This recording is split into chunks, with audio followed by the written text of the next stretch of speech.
Welcome, everybody. Thank you so much for joining us at Space Cowboy Books Online this evening. I'm your host, Jean-Paul Garnier, and this evening we're going to have a reading and interview with Kathe Koja, author of, well, rather presented by Kathe Koja, Dark Factory. This is a super, super fun novel. It kind of defies genre, but we are going to let her explain it to us through the interview. If you guys have questions during the event, please feel free to drop them in the chat.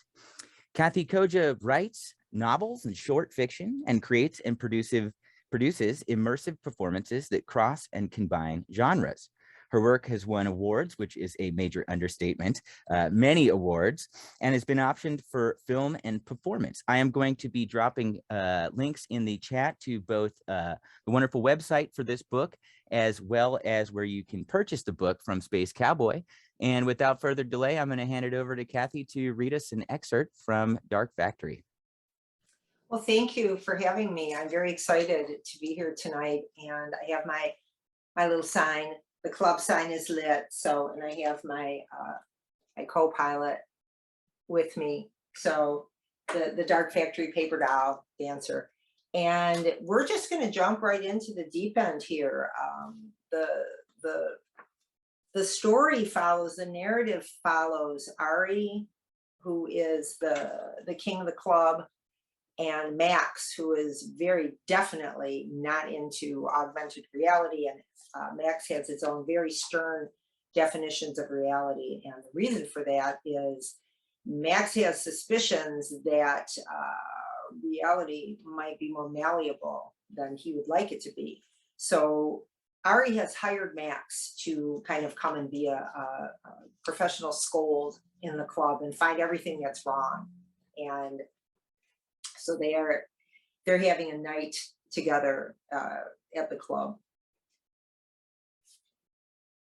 and right now they're entering the graffiti room. Its walls ghostly with last night's writing, mostly drunk spelling, spiraling in lust or love. Suck me, Kevin, Julio, mi amor, Britta and Susan endlessly, mixed with the occasional cryptic or funny or pithy notation. All vision is relative. Dance till you can't.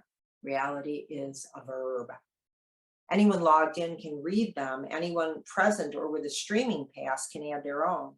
As Max does now, one finger writing in stark neon white, Dum vivamus vivamus, and while we live, he translates to Ari, let us live. What's that? It's Latin. You speak Latin? No one speaks Latin. As beyond Max's shoulder, a new tag flares into life. Do the hokey pokey. As green as phosphorescence in some underwater cave. What the fuck is the hokey pokey? And want a drink? Ari steering him to the nearest bar station, a half circle of steel stools inside a curved skyline panorama that morphs from Berlin to New York, to Nairobi, to Montreal, to the factory logo, then back to Berlin, and champagne, Ari says to the gangly bartender, gold label. And the bartender nods, the bubbles changing in the pour to minute golden fireworks, the effect so silly and charming that even Max has to smile. The first floor DJ starts his set with a massive industrial thump, a skitter of static, a caw and cry, Dark Factory, let's work. And let's go, Ari says, tossing back his champagne. Let's find those seams. Of all his nights at the factory, this one seems to Ari the way a patron's always seems, like a dream. Pure presence as he leaves behind his own accustomed role to follow Max's tack from floor to floor. Max, who with Ari beside him, feels somehow both safely invisible and like a soldier walking point. Up and down the ramps with the rest of the human stream, like a stairway between heaven and earth, as the factory's endless details open onto more details. The synchronized Y kick line, bracketing its human dancers with multiple insectile arms and legs. The DJs changing out in a smooth shared alphabet of beats, while the walls pulse and run with a waterfall of lyrics, and above it all, white glitter explodes and races through the air like swirls of self-aware snow. And the champagne leads into a series of screwdrivers, black vodka gleaming as if cut with fresh metal shavings, another bartender and another bartender offering them a red eye. It's brand new tonight, to Ari's politely withering smile. Ari does not like the red eye. He feels it should not have been taken out yet. And Anna Acor, Max says, drinking, blinking. Max feels half drunk, maybe more than half. You know her unstellations? She calls them unstellations because who's Anna Acorn? Never mind. Corollary discharge theory. You know what that is? Like that restaurant where everyone went blind? Ari half recalling one of Jonas's tutorials. Jonas passing by now in his gaudy plaid jacket. Jonas is the boss. He passed them on the ramps too. Is Jonas following them? So come on. Pivoting Max through the buoyant crush as a topless woman in a red crown dances between them, her body bent like a boomerang, while a man with golden ram's horns winks at Ari, curling hair as dark chocolate. His t-shirt reads, "Love me tender, motherfucker." Max is still talking because identity, human identity, is intrinsically fragile. It's Ari, listen. I am listening. Identity is just narrative plus hallucination. The real difference between Zoe and Bios. Between who? Are you just fucking with me now? Okay, think of it like a K-hole. The factory is the opposite of a K-hole. Or performed psychosis, turning into actual psychosis. You're saying, oh, come on, you're not saying that Y is a gateway drug to losing your shit. That's been disproven like a million times. What I'm saying, the liquor overlaid with the unreality, making him louder as if he must shout to be heard above this beautiful lie. So beautiful here. He would like to disappear here. How the fuck can he want that? What I'm saying is that we're always on the verge of losing our shit. We always have been. So we made up stories in the caves around the campfire to keep from falling apart. And Ari laughs rudely as the chocolate man dips those horns and licks those lips in his direction, more gorgeous than any real man could ever be. While other bodies lurch and angle past them, are they all becoming happily psychotic? Would they care if they were? Would he care? Ari Reagan is the face of Dark Factory. Some would say the heart of it. And he remembers and he laughs even louder, the vodka and champagne and blunts and lack of sleep all hitting him at once. He laughs so hard that Max grabs his arm in alarm. And Jesus, yes, you're the worst date ever. Just show me the scenes. Show you how. Why do you keep saying that? We're the seams.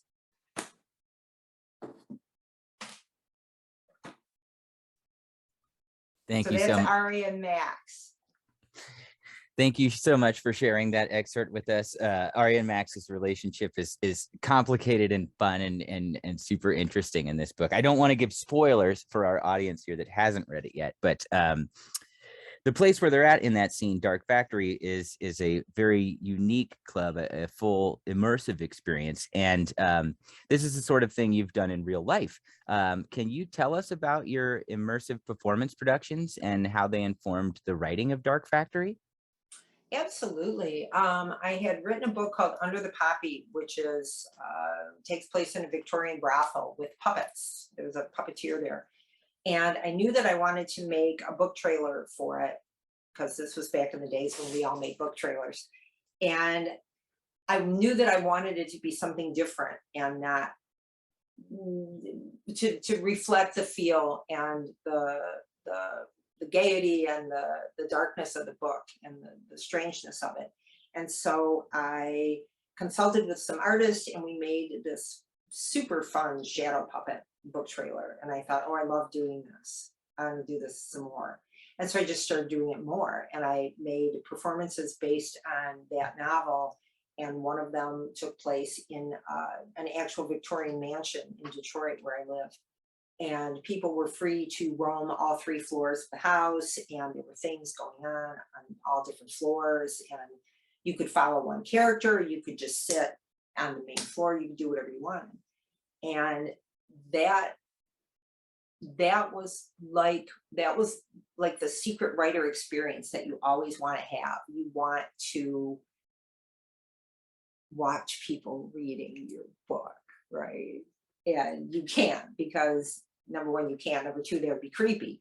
But watching people experience this was that feeling. You could see different people taking different things from the narrative, and it was just super addictive. So I just kept doing it. I did Wuthering Heights, I did Dracula, I did Alice in Wonderland, I did a couple versions of Christopher Marlowe plays because I'm a big Marlowe fan. And that feeling of being enclosed in a world is really the same feeling that we get when we're reading. I mean, if we're really involved and immersed in a book, everything else drops away. You don't notice the world around you. You can be reading it, on the subway, you can be reading it, under the covers, whatever, but nothing else exists except that interplay between the reader and the writer. And so doing that in real life made me want to extend this narrative to tell this story in ways that reached into the real world as well. So it's almost the reverse of the process that you did with the book you mentioned.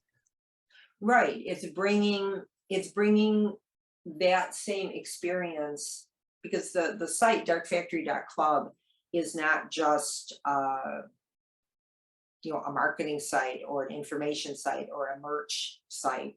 It's the story as well. So if you go on darkfactory.club, you'll see each of the characters has their own stream where they show you stuff or talk to you, or Marfa Carpenter is a journalist, so hers are all interviews, and mine are random, mine can be anything. But the idea is we experience reality now, especially now, on so many different platforms, right? I mean, you can be looking at this screen, looking at your phone, talking to someone, and we're very adept now at moving between all these realities, and yet they're all part of what we're, our own stream of consciousness. And that was the idea behind not only Dark Factory as an experience, but the narrative too, because the narrative is all about what's real. How do you know what's real? Where do you draw the line when you curate or create your own reality? Which is why the book says presented by Kathe Koja, not by. Well, that was the next question that very unusually, you're not listed as the author, you're listed as the presenter. And you told us a little bit about this, but can you tell us the idea? What made you make this particular decision to sort of distance yourself from the novel in a way? Well, this was something that Trisha Reeks at Meerkat Press and I, we really talked through, and it's an ongoing conversation, and I really can't say enough about the collaborative aspect of this particular publishing project. I have been publishing books for a long time, and this was unique to me, to my experience in not just she was totally game. Meerkat was totally game from the beginning to do something completely different. And she never said, oh, we can't, or oh, no, or oh, I don't know how that's going to work. It was like, well, let's find out, how is it going to work? What would it be like to have, I mean, that's why the site itself has, in the VIP room, there are so many things going on. There are multiple ways to interact with the story.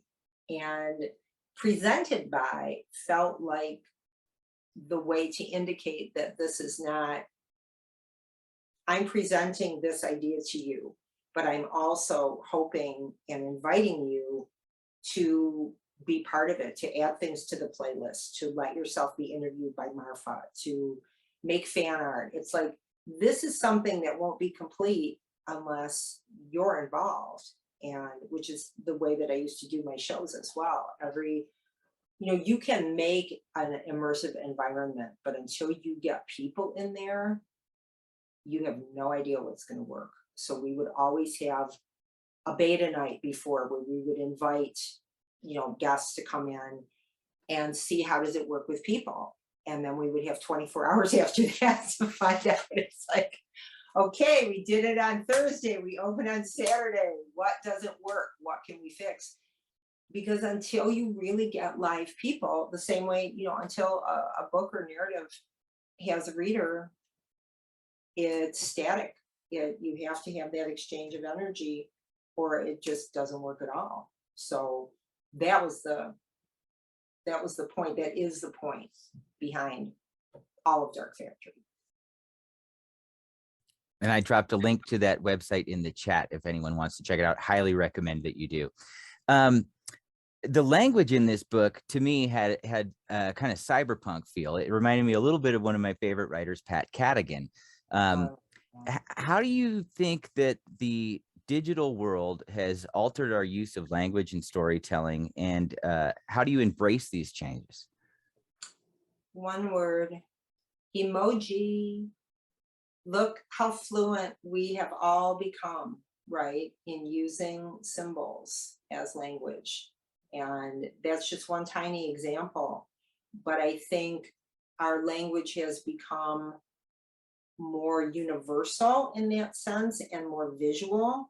We are used to a degree that was just unimaginable, 20 years ago, 10 years ago, 20 for sure. Used to introducing or interweaving the visual in, like the saying, Pixar didn't happen. We are much more visual creatures or digitally visual creatures than we used to be. And that's part of our language now. And I think all language, especially for a writer, the more we allow ourselves to be part of its evolution and its growth, the more fun we're going, especially as a writer, the more fun you're going to have. And that was one of the reasons why Trisha and I chose to make sure that the book, the print book, and the ebook even more so, is very visual, because we wanted to embrace the idea that there are so many different ways that we can call something language that tells this story, that furthers this narrative. And not everything in it is a word. It might be a picture. It might be the actual design of the book, right? That makes you feel like, like the bonus content sort of looks like sidebars in a magazine. So you can choose to read the bonus content while you're reading the rest of it. You can totally ignore the bonus content and go back and read it later. You can totally ignore it. You never have to read it. There is literally no one way to experience this narrative. And I don't like to use the word narrative in I don't want it to sound like super twee, like this is the narrative and you must experience my narrative. But to call it a book is not quite enough to take in all the stuff that's going on. And just for one example, in the fan art gallery, there are videos, 3 different videos that 3 different artists created with their idea, their feeling of Dark Factory, and they're completely different. They are 100% different from each other and from everything else. So that's Dark Factory too. So to call it a narrative is probably the best word for it, or the best word I know anyway. And do you think that these shifts in the way we utilize grammar, that certainly the internet has changed our usage of grammar quite a bit, and my favorite writers all challenge what grammar is capable of. Do you think that this has altered the way that we think as well? I think absolutely. I think, for good or ill, or both. And I think in a way, the plague, it was very strange to be writing this book that is at its heart about joy, about the joy of being together, about the joy of expanding what you thought you could do or what you thought the boundaries were, at a time when everything was the opposite. It was just a very strange experience, but in a way it's completely useful, because we have altered because of that. We've altered in ways that we can't even process yet. and our ideas of how can we be together, how are we spending time together, enlarged, and everybody got comfortable with being digital. Even whoever your most Luddite person in your life, it was evolve or die, right? Evolve or be completely alone. So we learned how to do these things and became um, comfortable with them. And Dark Factory, there's a lot of dancing and music in the book, which I loved. Dark Factory goes into both the psychological and physiological effects of music in one way through the use of binaural beats and what I perceive to be a psychoacoustic phenomenon. Could you elaborate on this a little bit?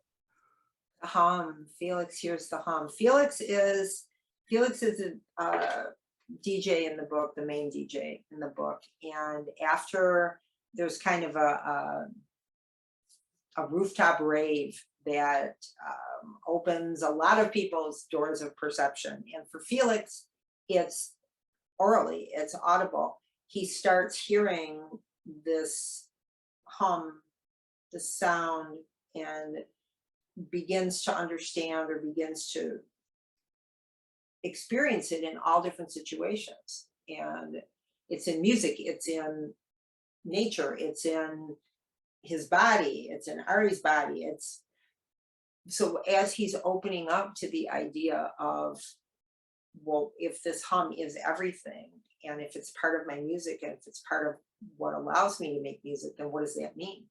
And so for Felix to be able to think and talk about this, I had to learn about. And what was so curious about this book and so interesting was things that I thought I was making up were already things. Or it's like, wouldn't it be cool if there's like a whole branch of people who are out there studying the hum and are, convinced that it exists, and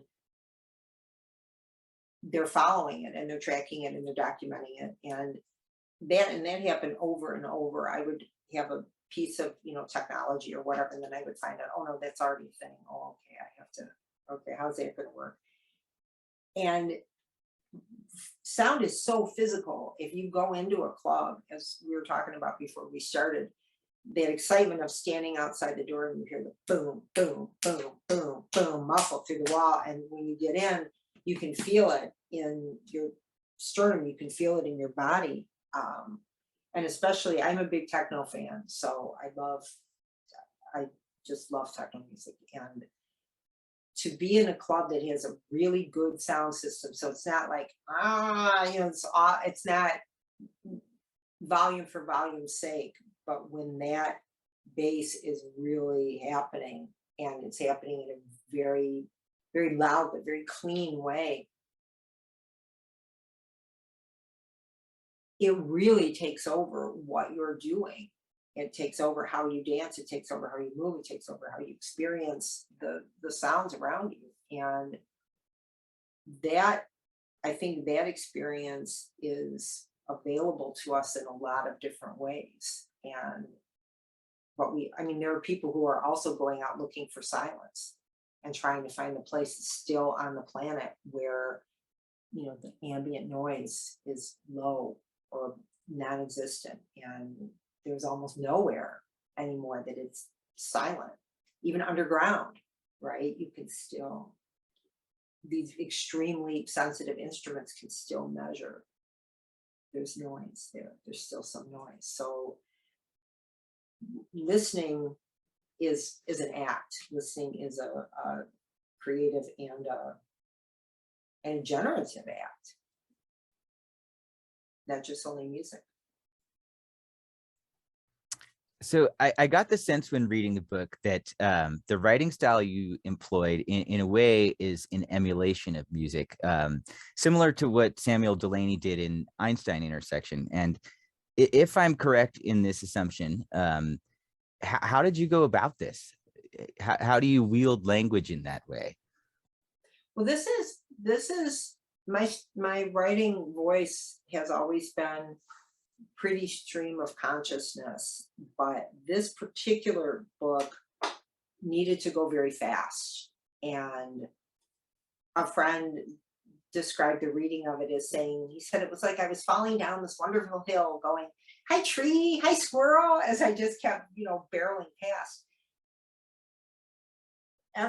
Everything that I work on, I've tried to learn and tried to keep focused on the idea that you are there as the writer, you're there to serve the text, you're there to make happen whatever this is trying to become. And this book took me a lot longer because for a long time I wasn't sure. It was like feeling around in the junk drawer where your hand is looking for something, but you don't know where it is, and you feel a bunch of things, but that's not the right thing. And so when I finally was able to lock into what this wanted to be, it wanted to go very fast, and it did.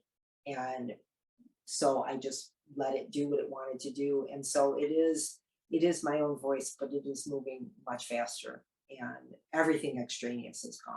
Nothing is there that doesn't absolutely have to be. And in fact, even in the scene that I read tonight, there are things in that, there are images there that recur later in the book, especially the horned man, the man with horns, which we'll get into that later. But even the woman with the crown, the red crown that shows up later, and some of these things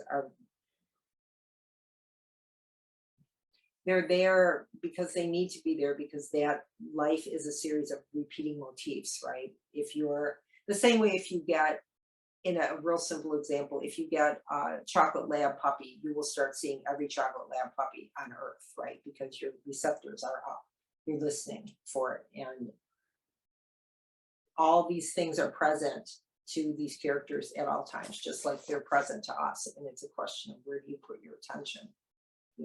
What do you see? What are you listening to? How are you experiencing it? I guess in a way, what I meant to say was, in this book, the prosody has a groove, and that's very unusual to find in a writer's prosody. I find most fiction writers don't really employ a lot of the techniques that poets are adept at, but this book grooved as if there was a soundtrack to the writing, which Thank you. that was absolutely wonderful. So you touched on this a little earlier, but for those of you that haven't read the book, it's filled with bonus content, photographs, and of course the auxiliary website that is very much a part of the book. If there's anything you want to elaborate on that. We really wanted to keep the feeling of what would be happening in this world, what is happening. What are the things that Max would talk about? What are the things that Ari would be interested in? Ari is not going to write some big, long, giant posts. That's not who he is. Max probably would like to write much longer posts, because that is who he is. And to keep giving that feeling of the experience of Dark Factory, you're listening to music, you're looking at art, you're exploring, really, and you're free to look at anything on the site in any order that you like, or in no order. And we also included some of the very wonderful quotes and blurbs that people gave after they had read the book, and reviewers, and to share that experience too, and say, this is what other people got out of this, this is what other people found here. It became, there's so much in this story, and it just keeps growing. It gets bigger and bigger, which was my experience while I was working on it. I kept telling Trisha, I'm almost done, and like, oh, I'm sorry, and there's like this other thing that I need to put in, and okay, but I swear to God I'll have it done. Okay, I'm sorry, but I swear to God this time for real I'm gonna have it done. And I did make my deadline, but with minutes to spare. So because there's just so much in here, and every book that you really feel involved in, you feel like you could follow one of those characters home, right? And you would like to know about them, and know about how they live and what they do. And I felt like this for like everyone in this book. I would have gladly, this book could have been 10 times the size. So that's why we have the site So it's not 10 times the size. Have you found that readers' interpretations and experiences have varied greatly, or have there been similar experiences for the readers? I think it's been from the ones that I have seen or the things that people have told me directly. Everybody feels that propulsion. Everybody feels that. But some of the people who didn't like it because of that. It's like it goes too fast, or I don't know what's going on, or I don't. Some people were mystified by the site, or like, what's the point of that? Some people loved it and said, now I can, this is like sitting down with, the annotated version, and I can learn everything about, I want to know more about all these characters that Marfa has interviewed. And some of them are in the book, some are not. And some of them are real people. I mean, they're actual live people in our world. So as you're reading the interviews, some of them are people you can, there's a philosophy professor, there's a professor of game studies, there's a tattoo artist, there are lots of live people in there. So feel free to find them and tell them how cool they are. But I think a reader is going to, I mean, every reader is going to make the book their own anyway, whatever book it is. That version of that book only exists between you and that reader, the text and the reader. And I think most people responded very positively to that feeling of, this is a book about reality, but reality is malleable, and we all create and curate our own reality all the time. And so they liked it. Although there was one person, and I don't contact readers unless they contact me first, but there was one person who said she had a unique so far reaction to the ending. And I won't say what it is, but I would really like to sit down with her and say, where did you get that from? That's so interesting. Where did you see that? Or how did you see it? Or how did you come to that place in this story? I'm not sure that I read this correctly in the book, but there is allusions to mycelium often, and I sort of read that as a analogy for human collective consciousness. Can you talk about that and what you meant by the allusions to mycelium throughout the book? I did, and I think we're operating. I think we really operate to our peril when, I mean, we see what it's like to live as if the earth belongs to just us. That's clearly not working.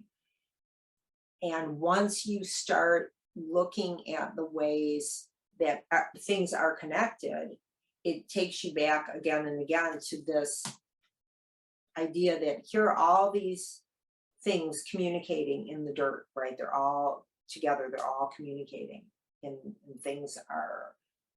everything is alive and everything is talking in its own language, its own exchange of information. And that makes a lot more sense if you open that up to the wider idea of saying, well, it's the butterfly in the Amazon, it's the, strangers that pass. If everything is connected, then why are we not communicating the way mycelium communicates? What's our problem? What's our beef that we can't, why are we walled off? Why can't we talk? And later in the narrative, there is a game called Birds of Paradise that is an attempt in some ways to address that, to say, how are we connected? And I loved reading about mushrooms and mycelium and fungal culture, and that was a whole, I could have gone on for another year just reading about that. And there's a book called Underland, I'm looking at it right now, and one of the chapters in there talks about taking a forest walk in the mindset of that culture and saying, look at the trees. Some of the trees are communicating. There's a thing called crown shyness, where they almost touch at the crown, but then they don't.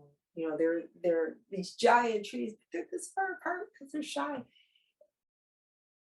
it's a way of reclaiming that feeling of being part of a larger organism than, because it's so easy not to feel that way. It is so easy to be completely caught up in whatever shit is happening to you, between the hours of 8 and 8:15, and that's like your world.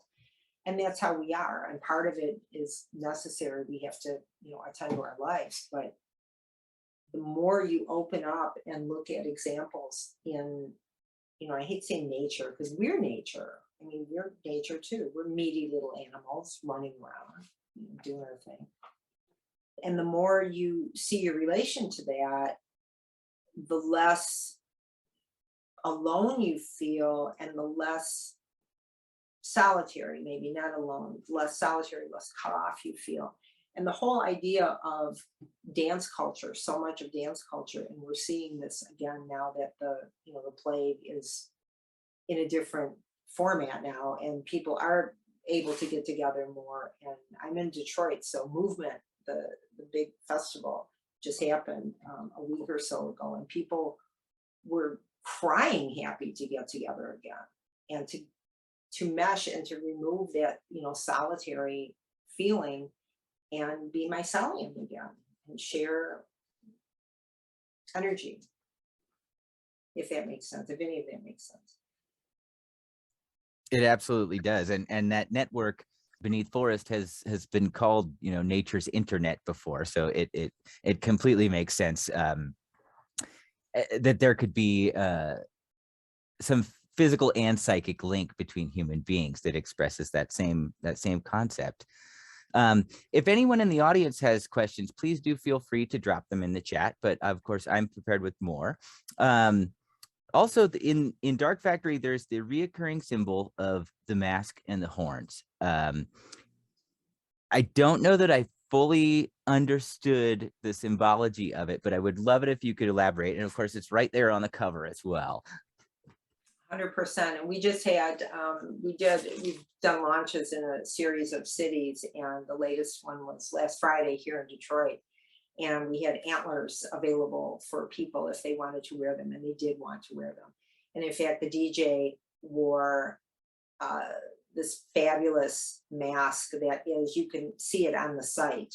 It was one of the masks in the mask contest. And so the DJ wore this gorgeous horned mask all the while she played. It was just wild. The mask itself comes into being in the book in almost a tangential way.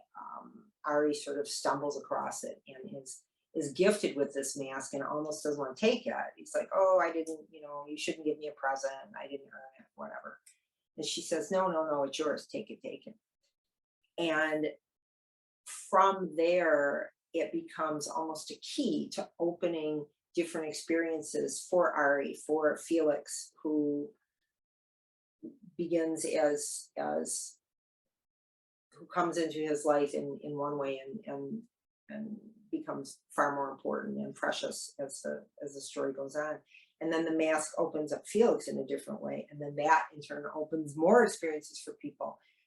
And that was another thing that I could have gone on researching like for decades, because it's so interesting, that symbol of the wild, of the green, of the untamed nature that is part of us still. And in fact, one of the characters says the horns symbolize potency or ecstasy. And that holds true across a gender spectrum. And there are old stories of women dressing as deer and running through the woods at night, and people being afraid and in awe of them, these beautiful dangerous deer creatures, or the maenads who went wild with Dionysus and said, I'm gonna eat you. I mean, it's just it's a device that unlocks power. And what we see with masks are so strange and so useful, because they can be completely toxic, the way people hide behind a screen name and will say appalling and dangerous, hateful things because no one can see them, right? And they're, literally hiding. They're hiding behind the self-created mask. And it can work in the other way and free you to the same way we love to wear Halloween costumes, right? We love to wear dress up costumes, carnival costumes, but those costumes don't come out of a vacuum. You're not going to wear anything that you're not already, right? You're just not going to pick it because you're not going to resonate with that. So you're not going to suddenly say, I'm going to dress. I mean, I am never going to dress up as Prince Charles because that's just not who I am, right? But I might dress up like a horned creature because that does resonate for me.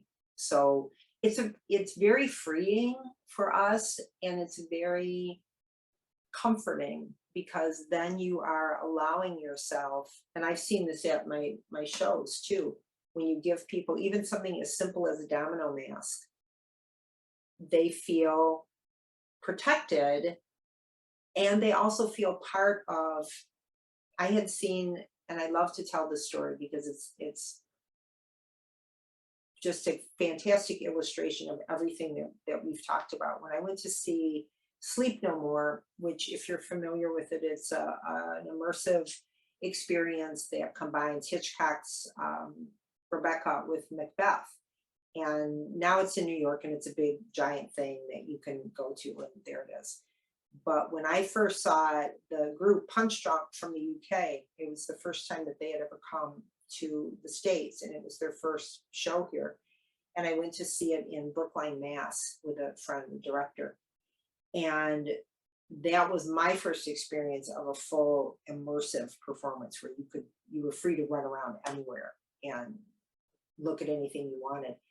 And they had staged the Banquo's ghost scene, and this took place in a old parochial school, and so it was the old kind of school that has like the gymnasium with the theater stage at the back of it, and they had the tables set up there, and the performers were all moving in bullet time, just super slow and stylized, and the gymnasium was filled with cut down pine trees. So there was this smell in the air, like you were burning wood, you were creeping through the pine trees, and there was dry ice smoke and this blue light, hard blue light shining on the performers.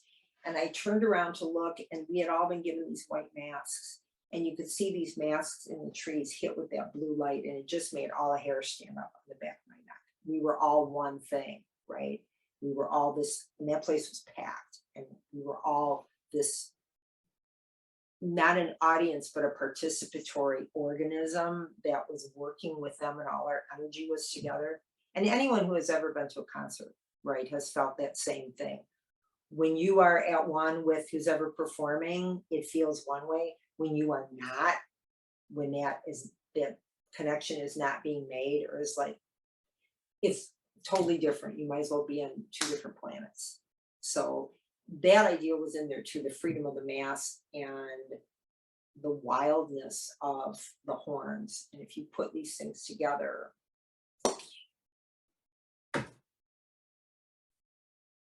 It did make me think a little bit how, like, in Pauline Riage's story of O, the mask is a symbol for ego loss.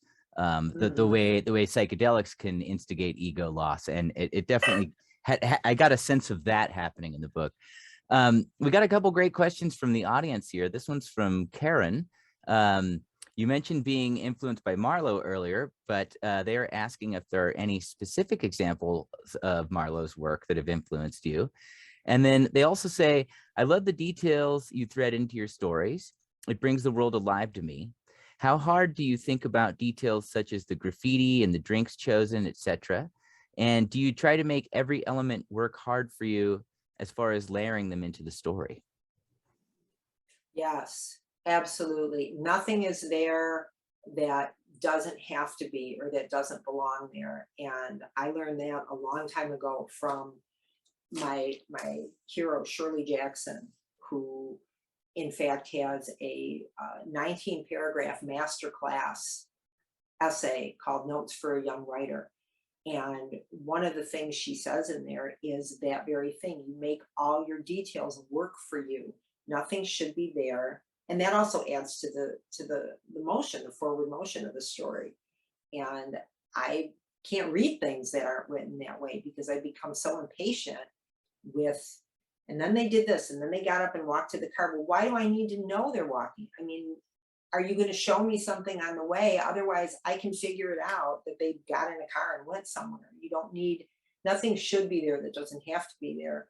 And those details, so much of the way we live is captured in these sense details. And I do an immersive fiction workshop where I ask people to take their work and find ways to open it up more and more and more to those details, because it really makes it immediate for the reader. You can really smell and feel and sense things more fully than if you were told things. And you also, the bonus is you bring all this, your own, wonderful baggage of what a smell means to you, or what a scent, taste means, or what does it mean to see the sun come up, or whatever, or how do you feel about an itchy sweater? I mean, all these things are part of life, so they should all be part of the experience of writing and of reading. And as far as Marlowe, I'm like the huge fangirl of Marlowe. I was introduced to, I knew that he existed, but I was really introduced to him through the novel A Dead Man in Deptford by Anthony Burgess. And I read this book and it just blew my fucking mind. I loved it so much that I ended up writing a novel about Marlowe called Christopher Wilde. And that takes him in his own Elizabethan time and moves him into McCarthy era time, like 1950s, and then moves him a little further ahead of us into the future, because so much of what I read in his work and saw in his sensibility, so many of the problems that he had are the problems we're having now. Nothing has changed. So, and he met these problems and issues in a very direct, very beautiful and fearless way. So I'm a giant fan, and I love his poetry, and I love his translations of, he was fearless. He was fearless as an artist. So when I did his Faustus and a show called Glitter King, which was Edward II, and the idea was you were coming into a dance club, kind of a gritty dance club, and while Edward the King is welcoming his lover Gaveston home, who nobody is happy to see but Edward, and everyone hates him, and it's filled with violence and sadness and craziness. And there was one part in our performance where someone is literally killed on, not literally, but someone is killed on the dance floor, and everyone is just standing there and just aghast. And the Queen goes up to our DJ and says, "Play something nice." He's like, "Fuck, okay," and starts playing something. And then the Queen wants everyone to dance, and it's super bizarre and terrible. But I like to think that if Marlowe could have seen that, he might have liked that part best of all. He might have thought it was funny. So that's a very long answer to Karen's question. Also have a couple questions here from Jeff in the audience. How did clubs come to be a recurring theme in your work? And he also asks, what has been Lorca's influence on your work? I think the club is a really fertile kind of proving ground and playground for us, because again, that's another place where you go to really try to lose yourself and find yourself. And you're always hoping for something cool to happen. No one goes to the club and saying, "Ooh, I hope nothing happens tonight." I mean, you always go there, right? You're like, "Oh, maybe I'll meet my true love, or maybe I'll meet somebody hot, or maybe I'll hear music I've never heard before, or maybe I'll just lose what has been dogging me all day, and find a level of energy that I need and that will nourish me. Um, I've had a lot of good times in clubs. I've had a lot of bad times, but I've had mostly good times in clubs. And in that sense, too, they are that, the liminal space. Everything is liminal space now, so I don't even like to use that term anymore. But they are very much a space where you can, become somebody different, or something different can happen to you that you didn't see. I'm also a big fan of Garcia Lorca.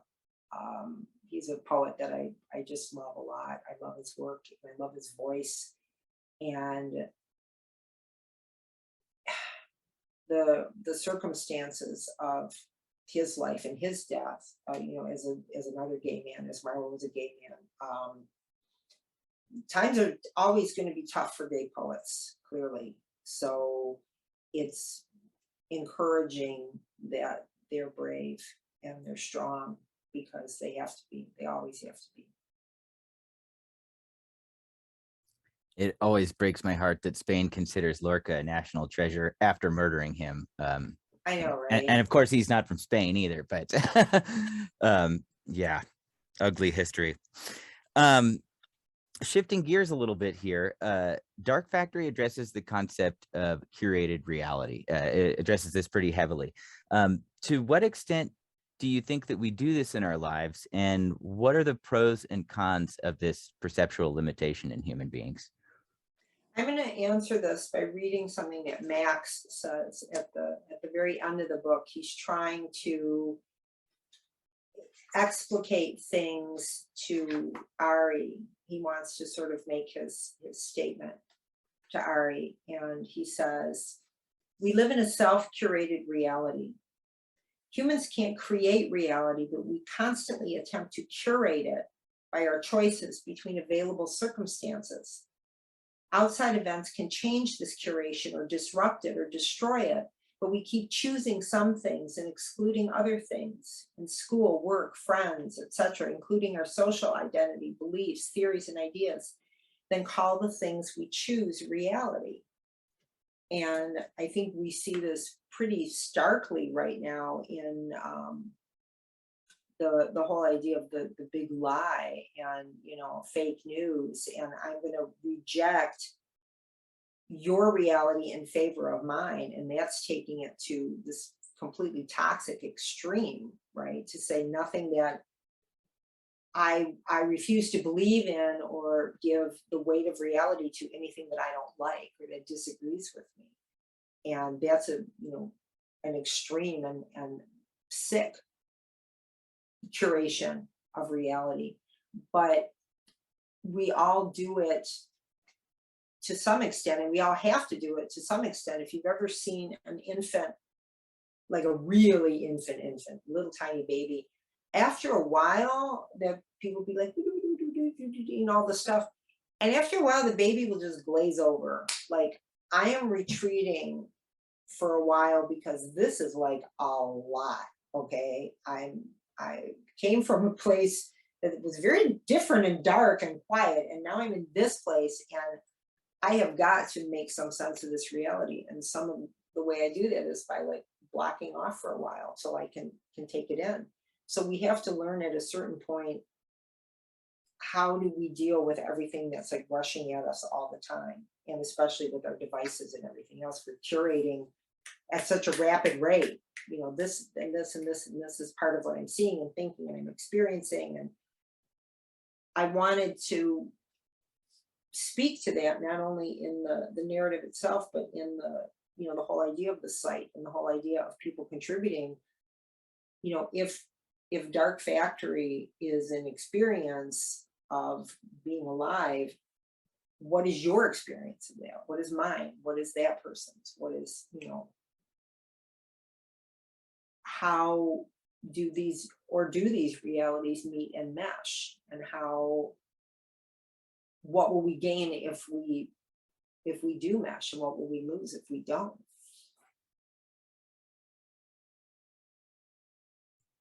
Well, thank you so much, Kathe. Before we go, I got to ask, what are you currently working on and what's coming up next for you?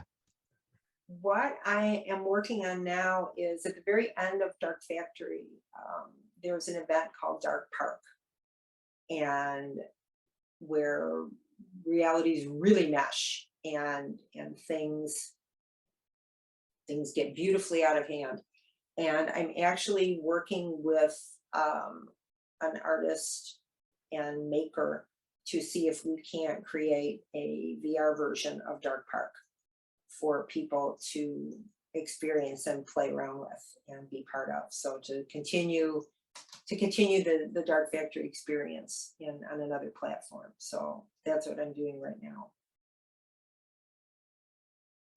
That is incredibly exciting. I really Thanks, hope Peter. that comes to fruition and we get to experience that. In the meantime, everybody, read Dark Factory. It is a tremendous book, a wonderful experience. It's a dance party amidst the pages.